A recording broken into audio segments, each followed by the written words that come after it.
샬롬 샬롬 샬롬 샬롬. 하나님 사랑합니다. 여러분 주 안에서 사랑합니다. 오늘 열왕기하 2장 말씀, 엘리야의 이제 하늘로 승천해 올라가는 그런 모습이 나타나고 엘리사가 등장을 합니다. 그 죽음을 앞두고 있죠. 일상적인 죽음이 아닙니다. 엘리야는 회오리 바람을 타고 하늘로 올라가는 그런 죽음. 엘리야 시대가 끝나고 있죠. 엘리야 이야기를 읽으면서 우리가 잊지 않아야 할 것은 우리는 지금 열왕기라는 역사서를 읽고 있다는 것. 역사를 움직이는 힘을 가진 자들은 왕이라는 권력자들이었습니다. 모든 역사책은 권력자를 중심으로 기록이 되는데 예언자는 한 인간의 삶은 해프닝이나 단순한 사례로 등장할 뿐인데 엘리야와 이어지는 엘리사 이야기는 분량으로 보아서 어떤 왕들보다도 굉장히 많습니다. 다윗 왕 다음에 많은 분량을 차지하죠. 분량이 많다는 것은 그만큼 중요하다는 뜻이기도 한데 성서에 기록되어 있다는 것은 하나님이 보는 역사의 시각을 보여줍니다. 아합 왕이나 아하시아 왕이나 유다의 여호사밧 왕과도 권력도 없고 조용한 죽음이고 이 때문에 나라에 큰 변동이 일어날 것 같지도 않은 한 사람 엘리야의 죽음을 하나님은 더 소중하게 여겼다라는 것을 우리는 기억해야 됩니다. 미미한 한 사람이지만 여기 하나님의 뜻이 담겨 있죠. 그 한 사람 안에 역사의 미래가 담겨 있습니다. 우리가 가장 중요하게 보아야 할 것은 현재의 권력과 영광이 아니고 여기서 하나님의 뜻에 부합한 삶을 살고 있느냐입니다. 엘리야가 죽을 날이 이제 가까웠죠. 이는 엘리야뿐만 아니라 엘리사도 또 예언자 무리들도 다 알고 있었습니다. 엘리야는 조용히 죽음을 맞이하고 싶었죠. 그런데 그 곁에 엘리사가 조금도 떨어지지 않고 계속 지키고 있습니다. 너는 여기에 머물라고 2절, 4절, 6절에 3번이나 거절을 하지만 엘리사는 물러날 생각을 하지 않습니다. 엘리야의 손에 물을 붓던 그 사밧의 아들 엘리사는 스승을 섬기는 이 일을 엘리사의 죽음의 순간까지 계속합니다.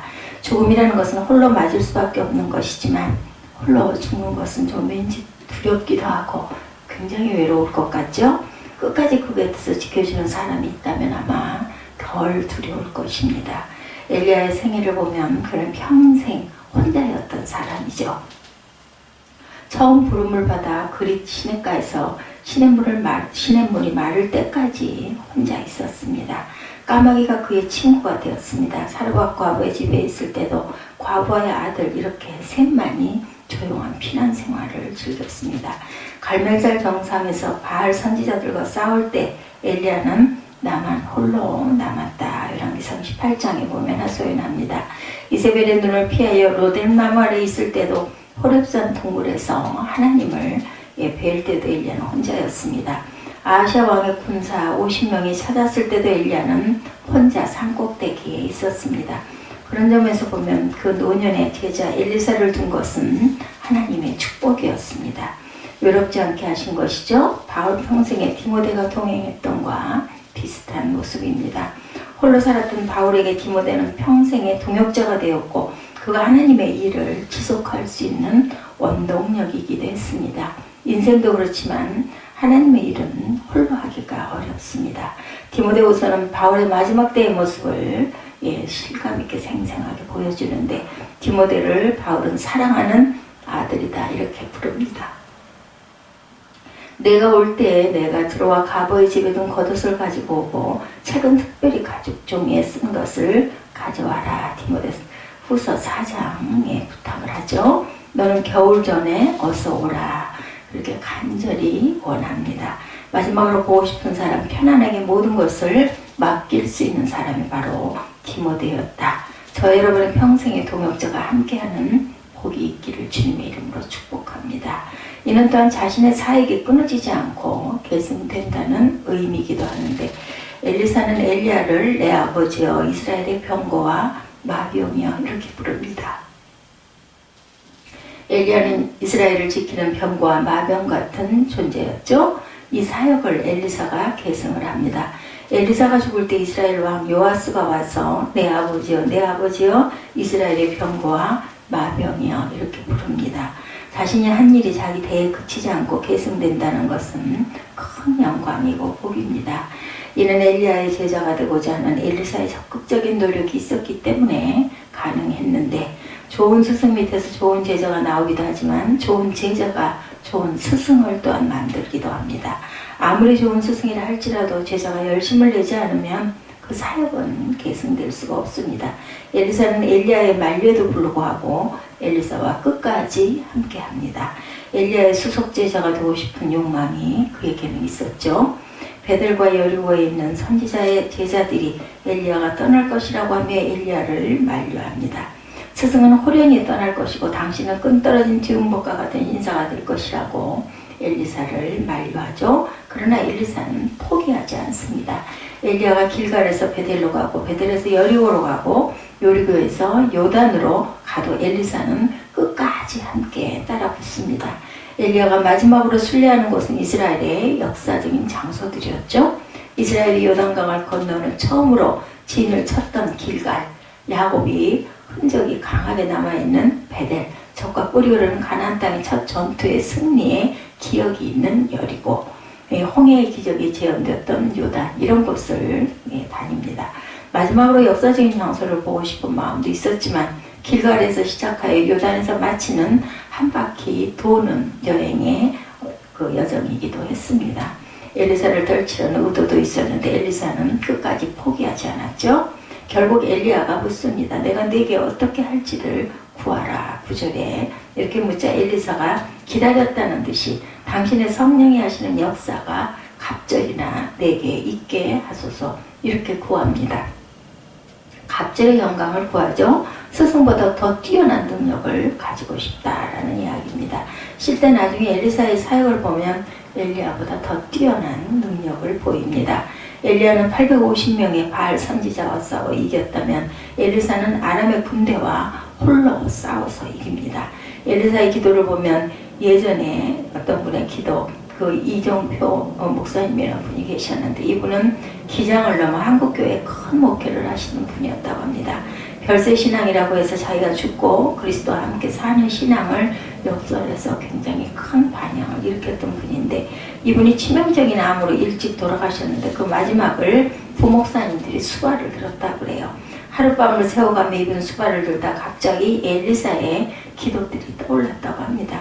그분의 발을 잡고 이중표 목사의 하나님, 저에게 이분의 갑절의 영감을 주십시오라고 기도한 목사님이 계셨다고 그래요.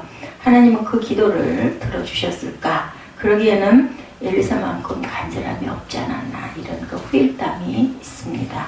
어떤 수많은 안간이 있더라도 물러서지 않고 뒤를 쫓겠다는 결연함이 있어야 이 기도가 응답을 받을 터인데, 수많은 파리떼들을 보면서 그만 물러서고 말았다 그러죠. 기도했던 그 목사님은. 그러나 엘리사는 간절히 원하면서 절대로 물러서지 않았다.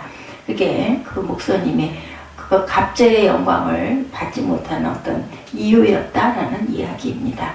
하나님은 간절한 엘리사의 기도를 들어주시죠. 엘리야의 외투를 엘리사가 집어들었습니다. 엘리야의 하나님 야훼는 어디 계십니까 하며 스승이 했던 것처럼 요단 강물을 치자 강이 정말로 이리저리 갈라졌다고 합니다. 엘리사는 엘리야의 수속 제자로 인정되었고 엘리야의 사역과 능력이 계승이 됩니다. 이것이 나쁜 일이 아니라면, 그것이 자신이 바라는 일이라면, 더 나아가 그것이 하나님의 일이라면 욕심을 낼 필요가 있습니다. 난관에 물러서지 말고 전치료하는 저와 여러분들 되시기 바랍니다. 이제 불수레와 불말을 타고 엘리야는 승천을 하죠. 엘리야의 마지막 모습은 엘리사만이 목격을 합니다. 갑자기 엘리야와 엘리사 사이에 불병거와 불말이 나타나죠. 그리고는 회오리 바람이 일어나며 엘리야는 바람을 타고 하늘로 올라가 버립니다. 엘리사는 불병과 불말을 타고 엘리사도 올라갔는지 아니면 회오리 바람에 실려 올라갔을까? 성경에는 기록되어 있지가 않습니다. 불병과 불말은 탈 것이기에 일반적으로 이것을 타고 올라갔을 것이다, 이렇게 생각을 하죠. 엘리야가 불병과 불말을 타고 올라가는 장면은 마치 그리스 신화에 등장하는 태양신 아폴론이 태양을 끄는 마차를 몰고 가는 것과 같죠. 그러나 불병과 불말은 단순한 탈 것이 아니고 엘리야에 대한 상징입니다.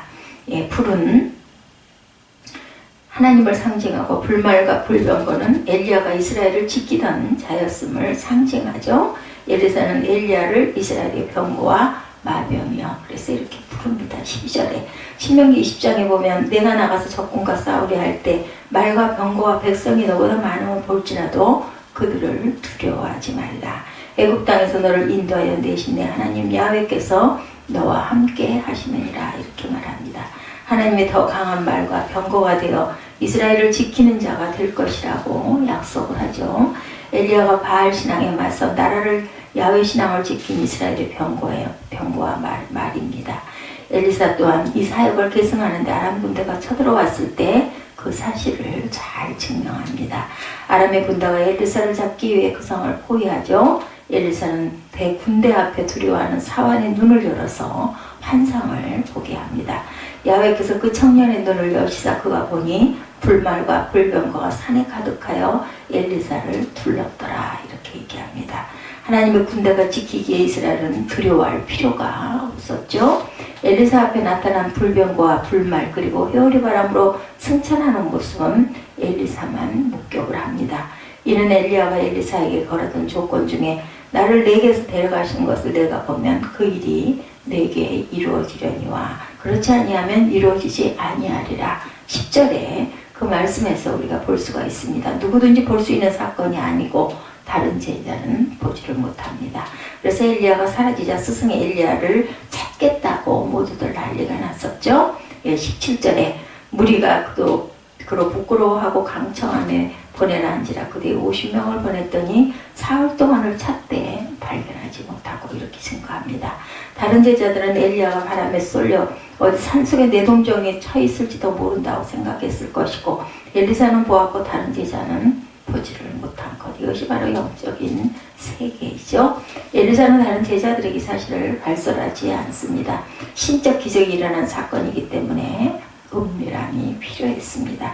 엘리사가 보았던 것은 마치 바울이 다메섹에서 예수를 만났던 사건과 유사합니다. 바울은 부활한 예수를 보고 대화를 나누었는데 같이 가던 사람들은 소리만 듣고 아무도 보지 못하여 말을 못하고 서 있었습니다. 하나님과의 만남은 눈이 열린 사람만 볼 수 있는 것. 이것이 바로 신앙의 신비고 기적이라는 거죠. 세상은 보지 못하지만 신앙인들은 믿음의 눈이 열려서 환상을 보기도 합니다. 우리 인생을, 우리 교회를, 우리 나라를 지키는 분은 하나님이십니다. 이 영적인 눈을 가질 수 있기를 주님의 이름으로 축복합니다. 눈이 열려 불병과 불말을 볼 수 있기를 바랍니다. 이 눈을 가진 자는 두려워하거나 결코 물러서지 않습니다. 이 눈을 가진 자가 편안할 수가 있죠. 엘리야는 죽지 않고 하늘로 올라갑니다. 그는 죽지 않았기에 영원히 이스라엘을 지키는 불병거와 불말이 되었습니다. 하나님은 엘리야를 이스라엘의 영원한 수호자로 만들기 위해서 승천시키시죠. 그래서 위기 시에 이스라엘 백성들은 엘리야의 출현을 기다립니다. 말라기 4장 5절에 보라 야훼의 크고 두려운 날이 이르기 전에 내가 선지자 엘리야를 너희에게 보내리니 그가 아버지의 마음을 자녀에게로 돌이키게 하고 자녀들의 마음을 그들의 아버지에게로 돌이키게 하리라. 광야의 사람 세례 요한이 엘리야로서 왔습니다. 모든 선지자와 율법에 의하는 것은 요한까지니 만일 너희가 즐겨 받을진대 오리라 한 엘리야가 곧 이 사람이니라. 마태복음에 증거하죠. 11장에 예수님이 변모하신 변화사는서 엘리야가 예수님을 증거합니다. 그때 모세와 엘리야가 예수와 더불어 말하는 것이 그들에게 보이거늘 마태복음에 나타났죠.